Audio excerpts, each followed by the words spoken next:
Ayan guys, magluluto ako ng aming ulam. Ayan. Ginisang ampalaya. May konting giniling, itlog, sibuyas, bawang at kamatis. Ayan. Gigisa ko to guys. Tapos ayan guys, nagluluto ako ng Shanghai. Kasi nandito yung asawa ko para matikman niya yung ginawa kong Shanghai. Ako yung nagluluto ng Shanghai. At saka ito, igigisa ko na.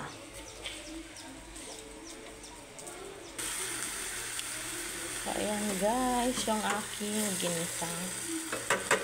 Tapos lalagay ko na yung aking ampalaya.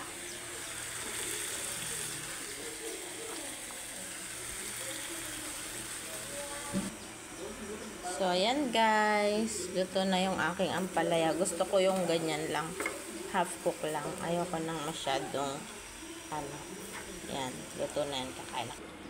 So, ayan na guys, yung aming food, kakain na po kami, kain na tayo. Luto na. Bye-bye, kain na kami guys. Ampalaya at Shanghai. At, yan, kape.